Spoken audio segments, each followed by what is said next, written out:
골로새서 2장 6절 7절 말씀.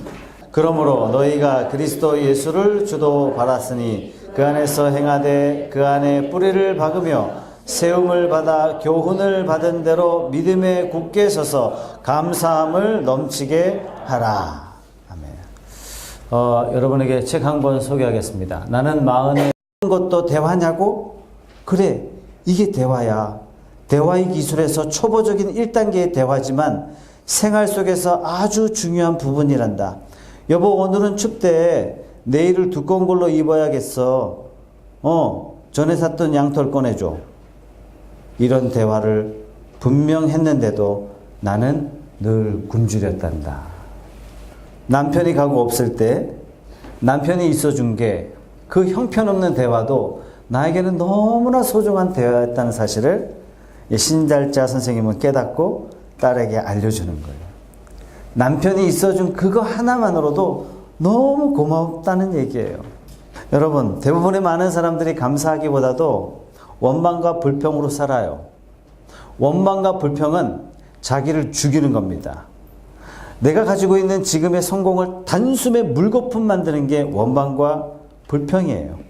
위대한 인생을 쫄짱부의 인생으로 단숨에 바꿔놓는 것이 원망과 불평입니다. 그래서 디모데후서 1장 3장 1절에서 5절 말씀은 이렇게 말씀하십니다. 다 같이 한번 읽어보겠습니다.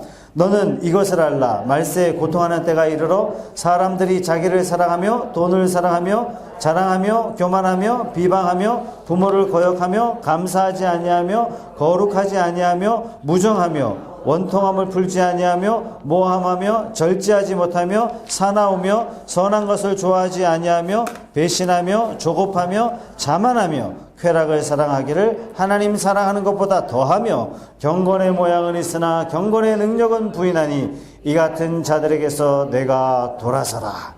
이 말세에 고통하는 때에 사람들이 이렇게 산대요. 어떻게 산다고요? 거역하며 감사하지 않으며. 이 감사하지 않은 이 삶을 성경은 뭐라고 기록하고 있냐면 경건의 모양은 있지만 그 경건의 능력이 없는 거다. 이런 사람들로부터 돌아서라. 여러분, 이스라엘 백성들이 하나님의 놀라운 은혜로 말미암아 애굽의 노예로 있었던 430년 동안 노예로 있었던 이스라엘 백성들이 광야로 나왔습니다. 광야로 나온 그 이스라엘 백성들이 무려 200만 명이에요. 200만 명이 원래 어떤 약속을 받았어요. 어떤 약속이요? 저 가나안 땅, 젖과 꿀이 흐르는 그 가나안 땅으로 인도받기로, 그곳으로 가기로 2주간만 걸어가면 되는 곳이에요. 근데 40년 광야 생활하면서 200만 명이 다 죽었어요. 여호수아와 갈렙 빼고 전부 다 죽었습니다. 이들이 왜 죽었죠? 추워서 죽었죠? 더워서 죽었죠? 광야니까 굶주려서 죽었나요? 광야니까 햇빛 때문에 죽었나요? 아니에요. 전부 다 원망하고 불평하다 다 죽었어요. 분명히 우리 삶에 원망할 게 있죠. 분명히 우리 삶에 불평할 만한 일들이 우리에게 있어요. 제가 오늘 여러분들에게 장담하건대 예언 하나 하겠습니다. 어떤 상황이든지 원망과 불평을 하면 죽어요. 반대로 그 상황에서 오히려 감사하면 하나님이 나의 인생을 역전으로 뒤집어 주실 줄로 믿으십시오. 이 일들이 여러분 삶에 반드시 일어나게 될 겁니다. 사람이 참 놀라워요. 하나님의 은혜를 그렇게 받아놓고서 원망할 일이 딱 생기면 그 전에 받았던 감사한 일들을 싹 다 까먹어요. 여러분 430년 동안 노예살이 했어요. 이런 걸 우리가 좀 속된 말로 이렇게 이야기하죠. 팔자가 노예예요. 그런데 이들을 하나님께서 꺼내셨어요. 이들을 건져주셨어요. 홍해를 갈라주셨어요. 불기둥으로 인도하셨어요. 구름기둥으로 인도하셨어요. 만나와 메추라기로 단 한 번도 그들이 일하지 않고 먹도록 평생을 책임져 주셨어요. 반석을 쳤더니 물이 콸콸콸 나왔어요. 아말렉이 쳐들어왔는데 하나님이 직접 물리쳐 주셨어요. 이런 수많은 은혜들을 이스라엘 백성들은 기억하지 않고 어떻게 해요? 원망하고 불평하고 원망하고 불평하고 결과 어떻게 됐다고요? 광야에서 다 죽었습니다. 여러분, 감사는 환경의 문제가 아니에요. 내 마음의 자세, 태도예요. 태도. 내가 얼마나 풍성한 삶을 살아가느냐, 그래서 나는 감사할 수 있습니다. 그것이 아니라 사실상 우리 이 시대는요, 너무나 풍요로운 시대를 우리가 살아가고 있습니다. 그럼에도 불구하고 이 시대는 어느 시대보다도 더 많이 원망하고 불평하고 살아가고 있습니다. 어떻게 하면 감사가 나오느냐? 그러니까 믿음의 뿌리가 있어야 우리는 감사할 수 있습니다. 오늘 본문의 말씀 같이 한번 읽어보겠습니다. 예, 시작. 그러므로 너희가 그리스도 예수를 주로 받았으니 그 안에서 행하되 그 안에 뿌리를 박으며 세움을 받아 교훈을 받은 대로 믿음에 굳게 서서 감사함을 넘치게 하라. 믿음 위에 굳건하게 설 때 진짜 감사할 수 있다는 얘기예요. 여러분, 기차가 레일 위에 있을 때 터널을 지나가도 터널도 감사한 거고, 다리가 감사한 거고, 단풍산을 지나가도 그것도 다 감사한 거예요. 중요한 것은 기차는 레일 위에 있어야 된다는 겁니다. 진짜 감사는 뭐냐면 내 인생이 예수 그리스도 위에 있을 때 우리는 진짜 감사할 수 있는 거예요. 하나님 안에 있을 때 우리는 어떤 환경을 만나든 진짜 감사를 할 수 있는 것입니다. 시편 23편 다윗의 시를, 그 유명한 다윗의 시를 여러분들이 잘 아시지 않습니까? 같이 한번 읽어볼까요? 시작. 여호와는 나의 목자시니 내게 부족함이 없으리로다. 그가 나를 푸른 불밭에 누이시며 쉴만한 물가로 인도하시는도다. 내 영혼을 소생시키시고 의의 길로 인도하시는도다. 내가 사망의 음침한 골짜기로 다닐지라도 해를 두려워하지 않을 것은 주께서 나와 함께 하심이라. 주의 지팡이와 막대기가 나를 안위하시나이다. 주께서 내 원수의 목전에서 내게 상을 차려주시고 기름을 내 머리에 부으셨으니 내 잔이 넘치나이다. 내 평생의 선하심과 인자하심이 반드시 나를 따르리니 내가 여호와의 집에 영원히 살리로다. 네, 다윗의 그 유명한 시예요. 너무 유명한 시입니다. 시를 읽어보기만 해도 마음이 그냥 블링블링해지는 시인데, 다윗이 형편이 좋으니까, 팔자가 좋으니까 이 시를 지어서 불렀겠죠? 아니에요. 다윗이 어떤 상황에서 이 시를 노래하고 있냐면 4절에 우리에게 이렇게 힌트를 줘요. 내가 사망의 음침한 골짜기로 다닐지라도. 지금 다윗은 그러한 상황인 거예요. 죽기 직전에 이 상황에 뭐라고 고백하고 있냐면 여호와는 나의 목자시니 내 이 상황이 결코 두려운 상황이 아닙니다. 결코 불평할 수 있는 상황이 아닙니다. 결코 답답한 상황이 아닙니다. 저 기대합니다. 이렇게 노래하고 있는 거예요. 5절에 뭐라고 이야기하고 있어요? 주께서 내 원수의 목전에서 상을 베풀어 주셨다고요. 지금 다윗은요, 죽기 직전에요. 죽기 직전에 칠흑 같은 상황이에요. 수많은 원수들이 다윗을 죽이겠다고 덤벼들고 있는 그런 목숨이 위태로운 상황에서 다윗은 이러한 고백을 하고 있는 겁니다. 주님이 내 목자시니까 내 이 상황 두려울 상황 아닙니다. 주님이 내 목자시니까 나는 하나님의 기르시는 양이니까 이 상황은 내가 원망할 상황도 아니고 두려워할 상황도 아니고 불평할 상황 아닙니다. 저 감사하는 마음으로 기대하겠습니다. 하나님 행하십시오. 놀라운 일이 일어난 겁니다. 사랑하는 여러분, 내가 감사하는 것은 어디에 근거하냐면 환경이 바뀌어졌으니까 내가 원하는 대로 되었으니까 감사하는 것이 아니라 하나님이 나의 하나님이니까 일이 안 됐다고요? 인생은 세웅지 말하면서요, 아들 다리 부러졌는데 이게 감사할 일이 된다는 얘기예요. 왜요? 하나님 안에 있기 때문에. 하나님 안에 있기 때문에. 빌립보서 4장 11절 13절 말씀 다 같이 한번 읽어보겠습니다. 시작. 내가 궁핍함으로 말하는 것이 아니니라. 어떠한 형편에도 나는 자족하기를 배웠노라. 나는 비천에 처할 줄도 알고 풍부에 처할 줄도 알아. 모든 일 곧 배부름과 배고픔과 풍부와 궁핍에도 처할 줄 아는 일체의 비결을 배웠노라. 내게 능력 주시는 자 안에서 내가 모든 것을 할 수 있느니라. 그래서 능모 아니에요. 능력 주시는 자 안에서. 위대한, 역사상 가장 위대한 지도자 바울이잖아요. 유럽의 문화 자체를 다 바꿔놨어요. 이 바울이라는 사람이 가는 곳마다 전도를 하는데 바울을 죽이려는 암살단들이 도처에 깔려 있는 거예요. 그 암살단뿐만 아니라 그가 만났던 모든 문화가 흉측한 문화예요. 그 문화의 복음을 전하는 것이 어찌 쉽겠습니까? 갈 때마다 얻어맞고, 갈 때마다 굶주렸고, 갈 때마다 강의 위험과 강도의 위험과 수많은 위험들이 자기 앞에 기다리고 있지만 그걸 뚫고 지나가요. 환경이 하나도 안 변했어요. 그걸 만날 때마다 뭐라고 고백하냐면 이렇게 이야기해요. 내가 예수님 때문에 이것들을 대할 수 있는, 이겨낼 수 있는 믿음을 내게 주셨습니다. 뭐라고 이야기합니까? 능력 주시는 자 안에서 모든 것을 감당하고 있습니다. 이 놀라운 믿음이 저와 여러분의 믿음이 되시기를 주님의 이름으로 축복합니다. 데살로니가 전서 5장 18절 말씀, 그 유명한 말씀이죠. 다 같이 읽어보겠습니다. 시작. 범사에 감사하라. 이것이 그리스도 예수 안에서 너희를 향하신 하나님의 뜻이니라. 예수 안에 있을 때 범사에 감사할 수 있대요. 여러분, 데살로니가 교회 어떤 교회인지 아세요? 이런 교회. 또 교회 가봤더니 이 교회는 다시는 안 오고 싶은 교회예요. 너무 힘든 교회예요. 환경이 너무 열악해요. 이 교회가 데살로니가 교회예요. 데살로니가 1장, 2장, 3장, 4장, 5장 이렇게 있는데 1장 맨 마지막에, 2장 맨 마지막에, 3장 맨 마지막에, 4장 맨 마지막에, 5장 맨 마지막에 계속해서 반복되는 아주 중요한 단어가 있어요. 그게 뭐냐면 주 예수께서 강림하시리라. 예수님이 다시 오신다고요. 이 열악한 교회 갔더니 그 교회 같으면 내가 도망가고 싶은 그런 교회인데, 그러나 머지않아 주님이 오신다고요. 여러분, 머지않아 주님이 오시기 때문에 내가 지금 고난받는 것은 어떤 고난이에요? 주님 만나고 나면 고난이 크면 클수록, 주님을 만났을 때 고난이 큰 사람이 더 큰 영광이라고요. 우리 주님 만났는데 너 뭐 했니까? 잘 먹고 잘 살다 왔습니다. 이렇게 말하는 것보다 제가 주님 때문에 욕먹고요. 주님 때문에 핍박당했고요. 우리가 굳이 얘기 안 해도 되죠. 주님이 뭐라 그러시냐면 너 나를 위해서 핍박을 많이 받았구나. 너 나를 위해서 오랫동안 인내했구나. 그래서 뭐라고 말씀하세요?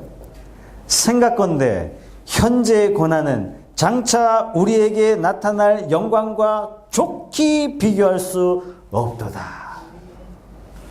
여러분, 겨울철에는요, 나무들이 다 앙상한 가지로 다 변화됩니다. 볼품 없어요.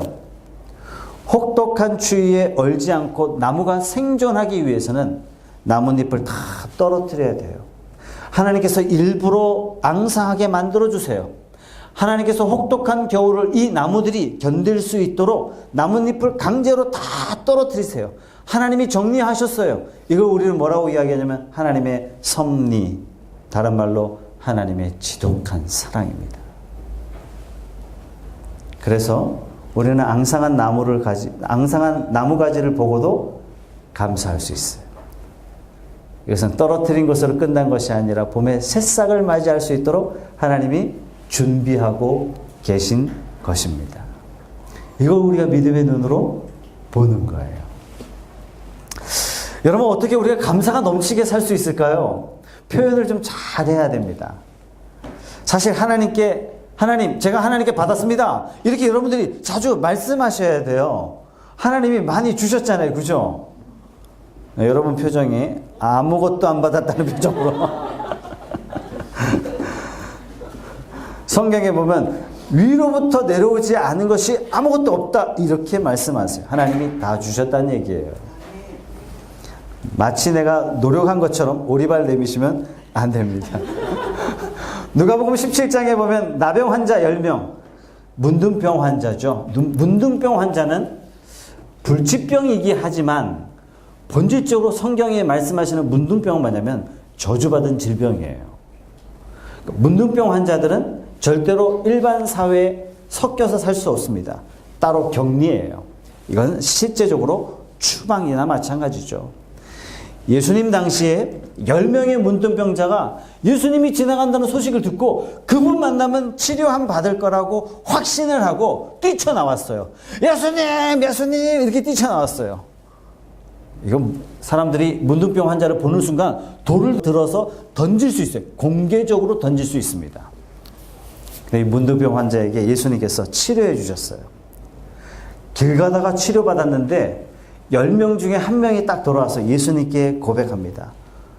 엎드려 감사하며 예수님 너무 감사합니다. 예수님의 반응이 놀라워요. 여러분, 이들이 고침받은 건 감기 정도 고침받은 거 아닙니다. 잠깐 삐끗한 디스크 정도 고침받은 거 아닙니다. 나병 환자가 고침받은 거예요. 예수님의 반응이 나머지 9 어디 갔냐? 이렇게 물어보세요. 그 불치병에 고침받았음에도 불구하고 사람들이 어떻게 반응해요? 감사하지 않아요. 이 참 놀라운 거예요. 내가 고침받은 게 마땅하다 생각하는 것 같아요. 여러분, 그런 마음들이 우리의 마음속에도 혹 있다면 오늘 말씀을 듣는 가운데 여러분들이 하나님 앞에 감사하는 마음의 태도로 다 바꾸시기 바랍니다. 저는 신학교 다닐 때 차를 이렇게 어쨌든 간에 신학교 가기 전에 학원 강사를 해서 일찍 좀 어쨌든 차를 샀어요. 그래서 신학교 갈 때 제가 차를 몰고 신학교를 다녔죠.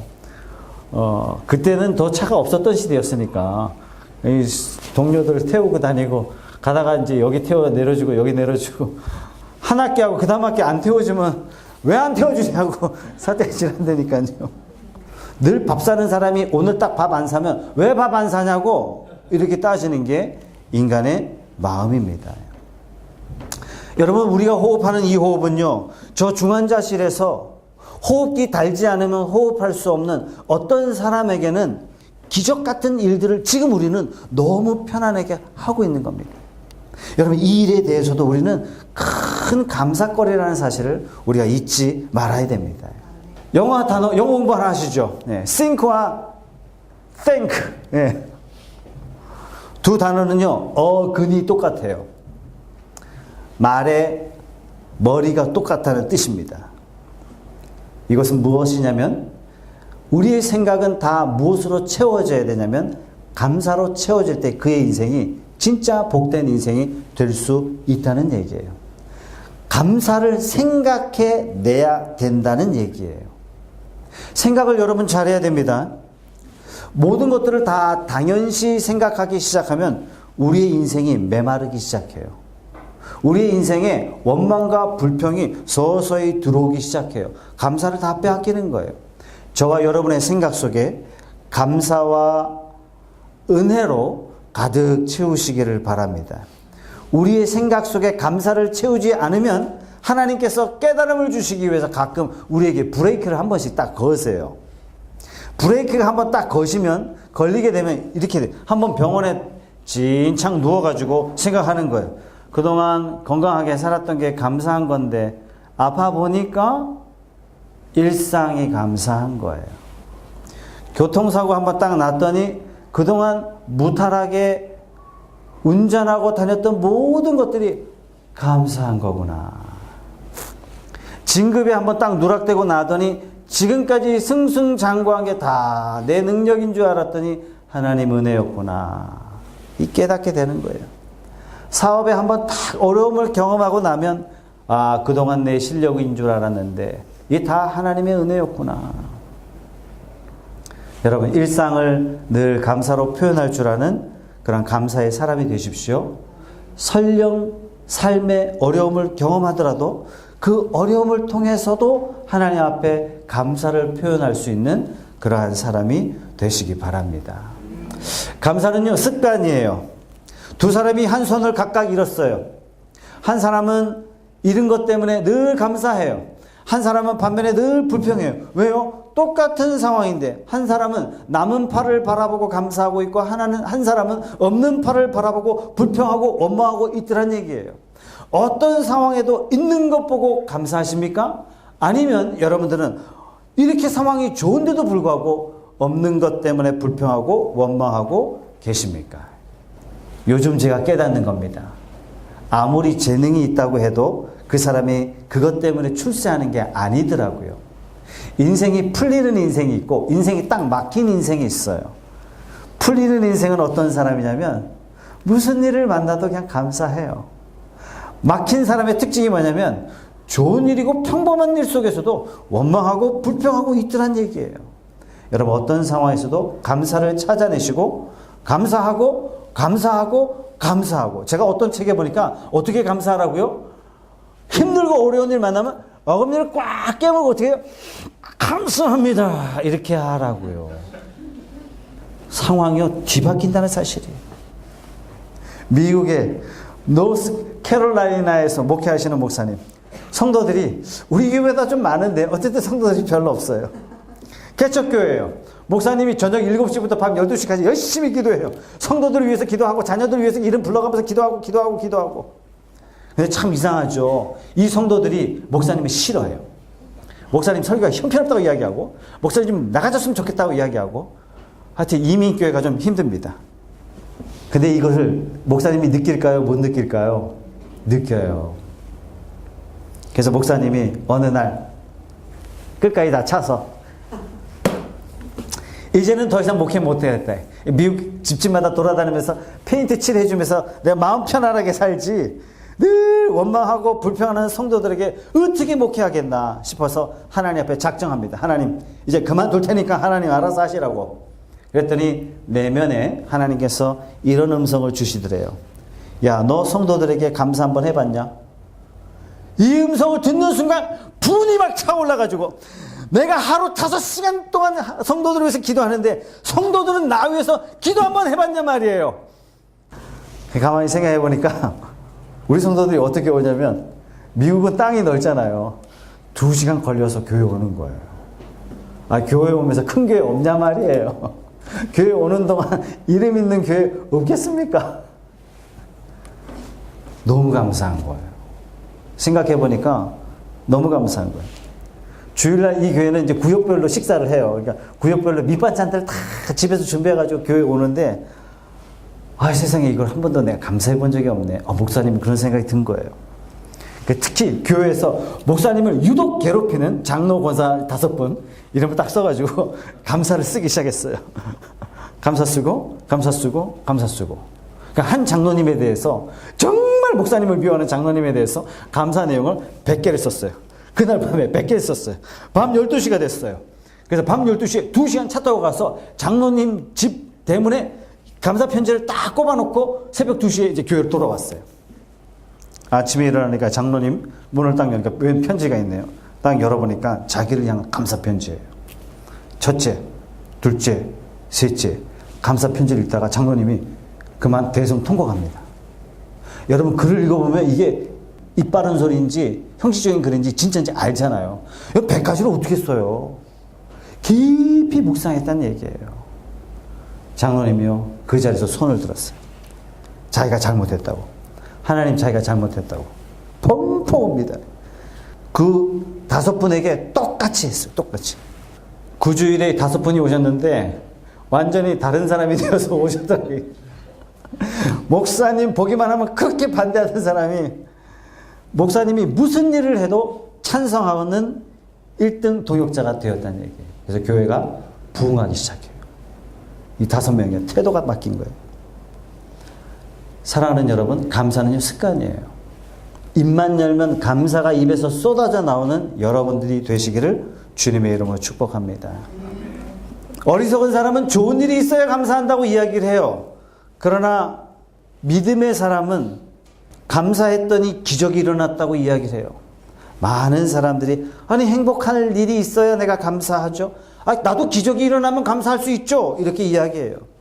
그러나 감사했더니 감사하는 일이 더 많아졌어요. 감사했더니 하나님이 더 크게 역사했어요. 감사했더니 더 좋은 일들이 내 삶에 더 많아졌어요. 이런 고백은요, 믿음의 사람이 하는 거예요. 저는 우리 푸름숲 교회 모든 성도들이 감사했더니 하나님께서 감당할 수 없는 놀라운 삶으로 내게 베풀어 주셨습니다. 이 고백이 저와 여러분의 삶이 되시기를 주님의 이름으로 축복합니다. 네. 여러분, 요한복음 11장에 보면 죽은 나사로가 돌무덤에서 걸어 나와요. 기적이 일어나죠. 죽은 사람이 살아났어요. 그 사건이 어떤 상황인 줄 아십니까? 예수님이 이렇게 말씀하세요. 나사로의 무덤의 문을 열어놔라. 이렇게 말씀하세요. 그리고 주님이 하신 일이 뭐냐면 하늘을 우러러 감사 기도를 드립니다. 베세다 광야에 수많은 사람들이 굶주렸어요.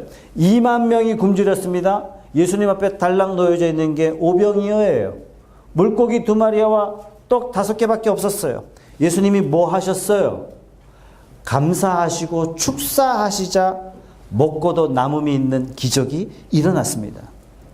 다니엘이 정적에 의해서 숙청 위기에 직면했습니다. 많은 사람들이 다니엘 죽여라 이렇게 이야기합니다. 결국 다니엘이 굶주린 사자 굴에 던져졌어요. 이 굶주린 사자 굴에서 다니엘이 한 게 뭐예요? 감사 기도했더니 하나님께서 사자들의 그 날카로운 발톱들을 다 감춰주셨어요. 여러분, 감사는 타이밍이 중요합니다. 풍성할 때 감사하는 건 바보 천치도 해요. 진짜 수준 있는 감사는 어떤 감사인지 여러분들이 다 잘 고민하시고, 지금 내 삶의 위기다. 이때 무슨 상황이에요? 감사할 상황이다. 어떻게 감사하라고요? 어머니들 다 깨물고. 감사하다니까요. 감사해요. 감사해요. 하나님 감사해요. 감사합니다. 하나님 감사합니다. 하나님 감사합니다. 유대인의 3대 절기 실제적으로 뒤집어 놓으면 무슨 절기예요? 사실은 감사절기예요. 유월절, 초막절, 맥주절 전부 다 감사절기예요. 가장 중요한 행사는 무슨 절기냐면 감사의 절기예요. 다시 말해서 하나님의 백성으로서 가장 중요한 삶의 태도는 뭐냐면 너희들은 감사만 해라. 내가 다 책임질게. 두려워하지 마. 내가 다 책임질게. 이것이 하나님이 우리를 향하신 뜻이고 성도가 하나님 앞에 행할 수 있는 가장 유일한 태도가 되는 것입니다. 여러분, 날마다 감사하는 저와 여러분들이 다 되시기를 주님의 이름으로 축복합니다.